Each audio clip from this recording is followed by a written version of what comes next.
Hey there, what's up? This is Tommy, and I'm going to what is called a burn. This one specifically is called Interfuse.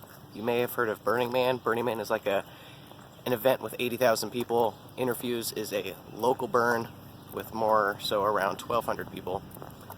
There's even smaller burns than that, maybe 200 people or so, but I think Interfuse is a really good size because it's enough people to like have everyone bring really cool theme camps and still have quite a bit of like really cool art input.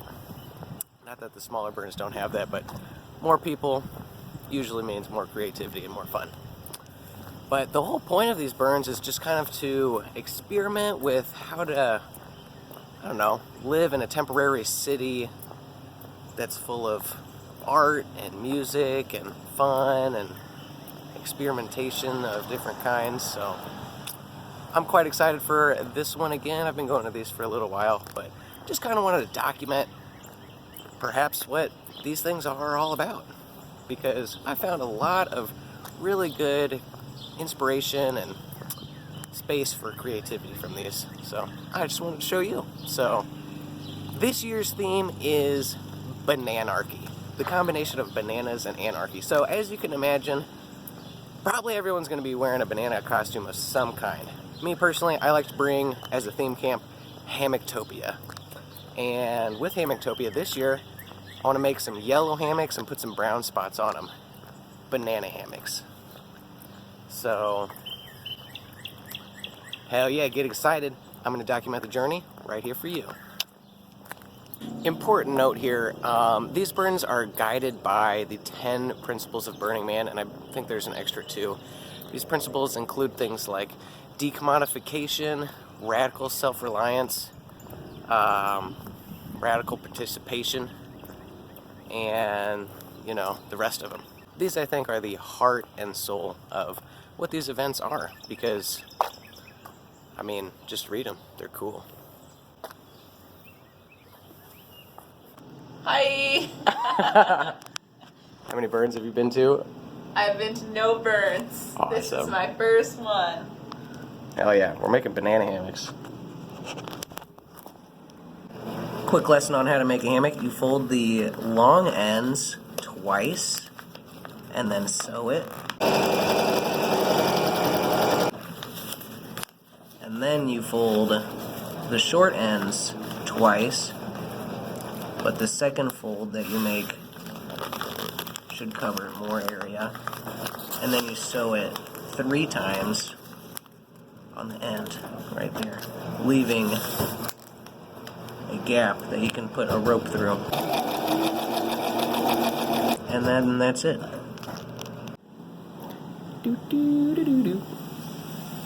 Alright, and it's Thursday. It's time to go to Interfuse, and I just printed off a new CD with one of my favorite DJs, Miss Monique, and this car is absolutely packed full of stuff. Every part of it. I'm so ready. Here we go. Woo! Hey there, what's up? Sunflower here, and we've arrived. Welcome home. Welcome home. Fuck your day. We got here last night and set up, and it was a really fun night. Saw a lot of things, a lot of really cool theme camps. Everyone's out here doing stuff. Fun. You can see the temple behind me. Over here is the effigy. The theme is bananarchy. I don't know if I said that earlier. Still a work in progress. We're getting there. But yeah, I'll let you know what fun things I come across. We are almost set up. Let's go take a look at it. Stack of hammocks. Still some work to do. We'll do that later. It's a good shot of Hammocktopia. Alright, I want to try to turn that light off. That one's still on. We've got a guy with a silly haircut on the radio.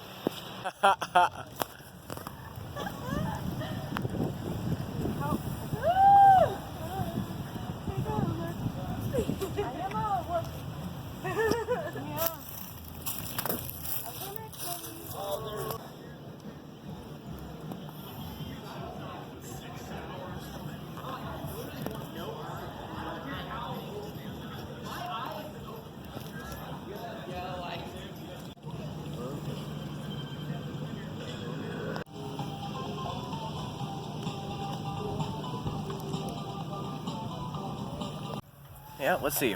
While I was on my medic shift, I stopped by Camp Doggy Style, which used to be Camp Sloppy Pussy.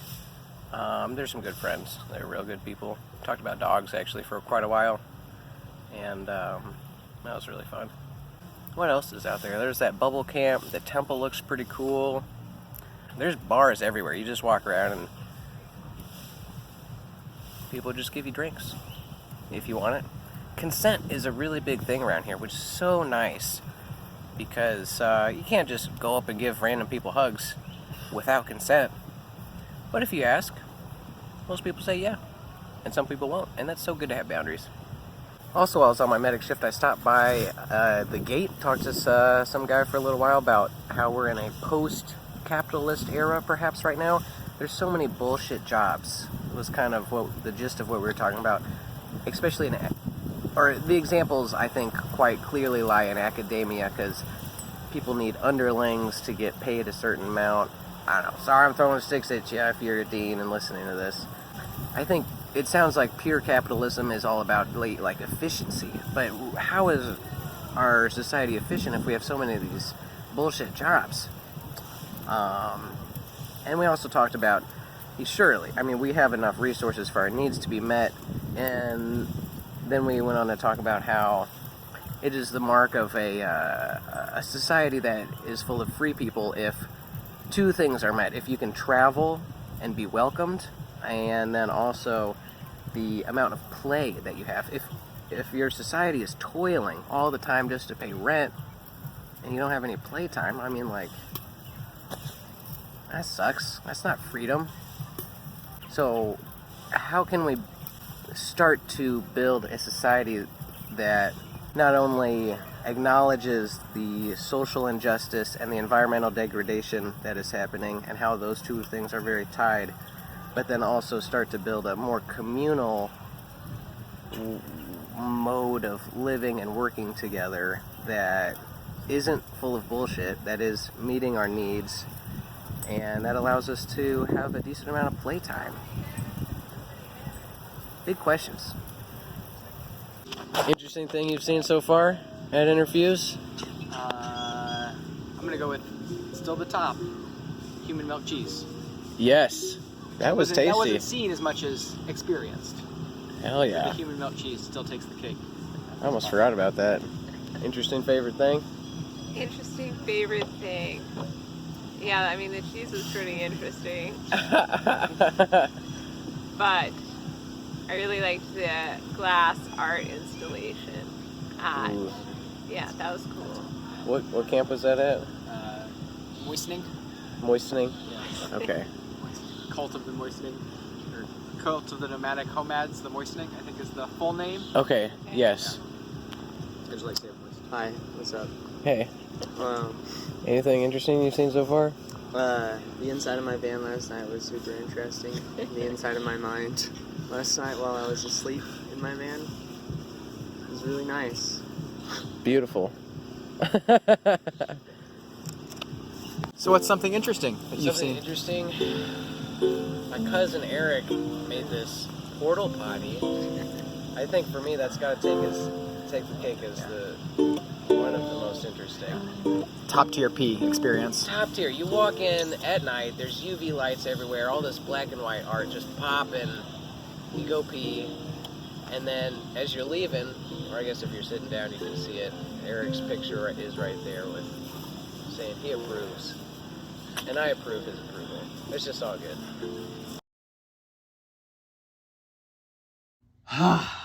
Well, that was just super fun.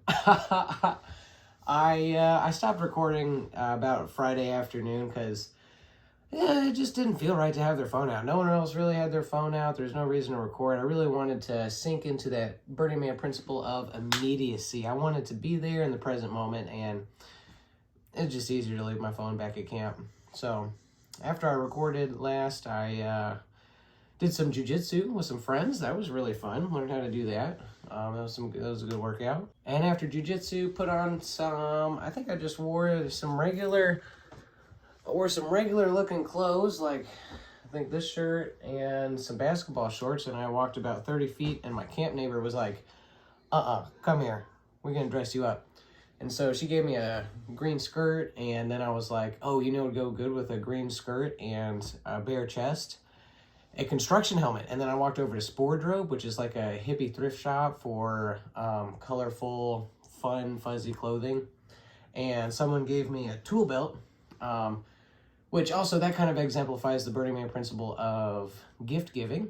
You know, people just have like coffee and booze bars and these hippie thrift shops, and like there was a Recharge Cafe, which is just basically a solar powered recharging station for your phone and stuff, and they also just serve free coffee. And that's just like a big feel of this event. It's just like people are providing what they like doing, and it's really fun. And I felt like I was participating in that gift-giving spirit as well, or just like I felt like I was really bringing something, not only because I volunteered with the volunteer shift, but I also bring Hammocktopia. So I felt like, yeah, I'm adding to this. Like, it was so fun to see 6 people stacked, 6 people high on my hammocks that we set up. And Hammocktopia seemed to be really great on Friday. Friday night and Saturday, it poured down rain and even hailed golf balls, actual golf balls. And we dealt with that pretty easily, but I'm getting ahead of myself. So on Friday, after I got dressed up, my outfit vibe was so fun. I really liked it. Although I could barely look at myself in the mirror because I was getting super tired of the whaler beard look, just like chin strap and neck beard. That was so ugly. But it went well with the construction helmet, bare chest, tool belt, and green skirt, especially when I was juggling LED light clubs. That was fun. And then later that night, oh, this was so funny. Later that night, I was watching my friends do their fire spinning. Like there was fire poi and fire staff and dragon staff, and I didn't see a fire whip, unfortunately. Sometimes they usually do. There's fire nunchucks. That was awesome.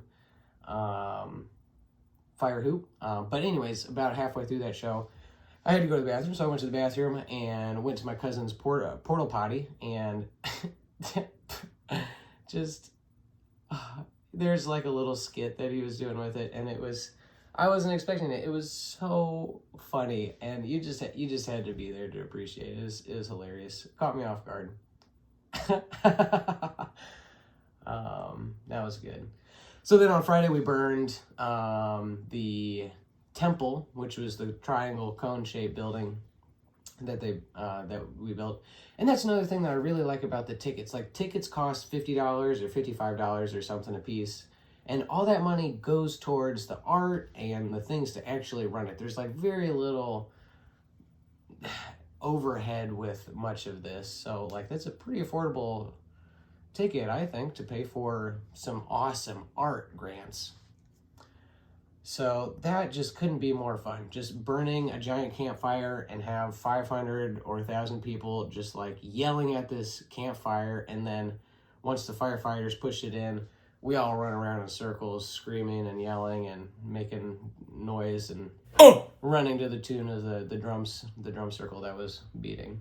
And then the rest of that night was just dancing and looking at fun LED art and propane art, just like fire structures, like a fire hoop that you could walk through that was always on fire, and then palm trees that were poofing out fire that you could push a button and it go poof.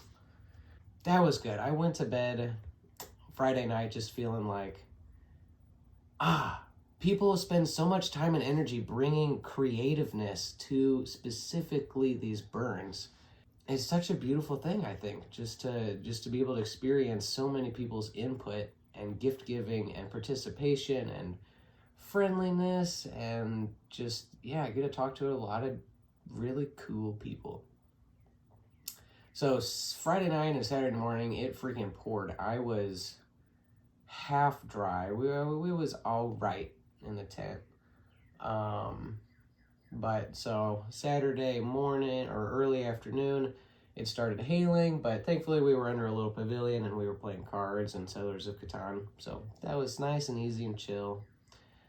Saturday's outfit turned out to be really fun. In the morning, I shaved my beard off and I was wearing my wig. I put her on a red dress and a bra, and I was just having a lot of fun dancing, because having some kind of skirt or dress on is just so flowy and free. Highly recommend trying it a couple times at least, especially dancing. But yeah, I got to talk to some friends I hadn't seen in a while from the acro community, so got to witness a wedding between two people that I knew that was so sweet and intentional, and it just felt so beautiful that, like, it was these two particular people surrounded by their close friends, and just a great thing to witness. There was two things I didn't get to witness this time around. There's flesh hooks. They pierce your back in two different places with some giant hooks and then hoist you up on them. And I don't know, my friend was saying that it seemed like kind of a life-changing experience for some people, just like seeing like sometimes it was traumatic, but then like there's all the endorphins that release from doing that, and then like just a very bizarre experience to be lifted up by the skin of your back, literally. I didn't do it. I don't really plan on doing it. I have a tattoo back there, so I'm like, maybe I'll do it. I don't know. There's also a naked relay race that I don't think ever happened, but I participated in that one year. That was really fun, just running in a giant circle with like 100 or 200 other naked people. I think when I did that a couple years ago, I was painted totally blue, and instead of little relay race batons, we're passing around lubed up dildos. It's just so funny. Like, where else would you experience that? But yeah, that's kind of what I like about these two, is like, that's so bizarre. And also that's kind of why I didn't want to record any of that. One, because you know, there's a very strong culture of consent in the Burning Man community, especially with videos and stuff. And so that's why I'm just telling you about all these, because, like, you know, it's cool, it's worth sharing, I think. But there's just something about experiencing it yourself that is at really honestly the core of a part of what the Burning Man experience is all about. So after it rained on Saturday and dried up a little bit, it was like, oh, right, yeah, it's dry, we're walking around, this is cool. I had been barefoot the whole weekend, and I finally put some shoes on, and I put some plastic bags over some dry socks, and then I was wearing my soaking wet boots, not waterproof boots. And that was all right. It was working out. I was making it work. And then that theme really stood out to me, making it work, when we walked upon one of the dancing Friendgasm camp, where they had a super awesome sound speaker set up, and the dome made out of triangles had collapsed because water sat on the tarp and got heavy, and so that night they had fixed it up to where they took some of the broken pieces and just stuck them in the ground. So it was so cool. I was like, wow, we're making it work. Like, there's nothing stopping us from, you know, using the materials and the things that were given to, you know, make some lemonade and a dance party. It was great. And the DJs that were playing were like, yes, progressive psytrance music. This is how I like to dance. Yeah, Saturday, there was the burn, where we burned the effigy. The theme this year was Bananarchy, so it was like a bamboo hut thing that we burned and ran around in circles, and then we did my friends do fire spinning, so that was like that was fun to watch.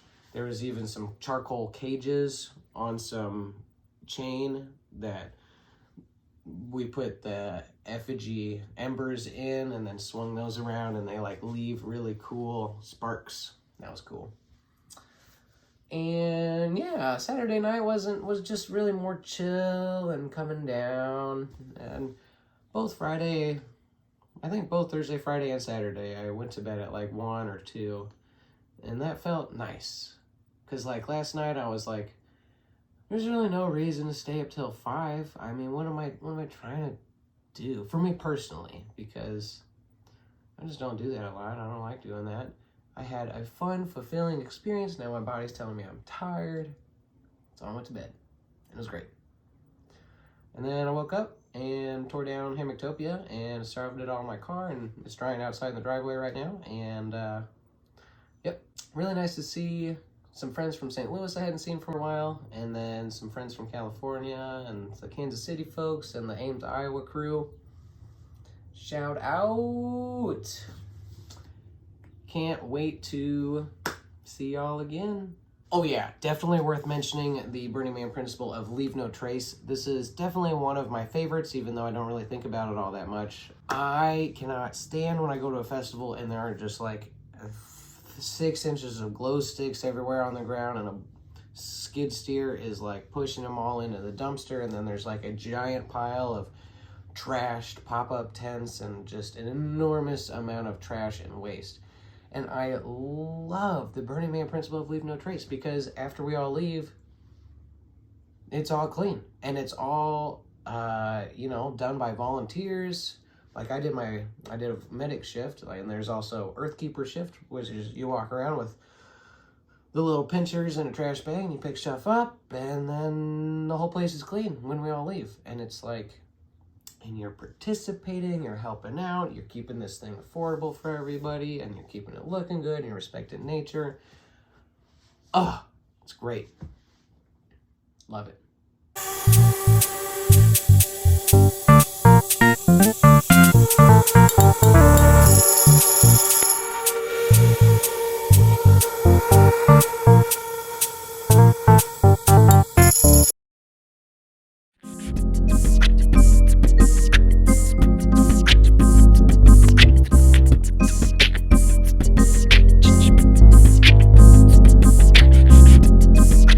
Get these same bitches moved up in the club, and you know we ain't cinches like. Everybody got an itchy spot and do things that you know, and it feels good. Scratch your breath when you know I gotta scratch that itch. I gotta scratch that itch, you know I got that twitch.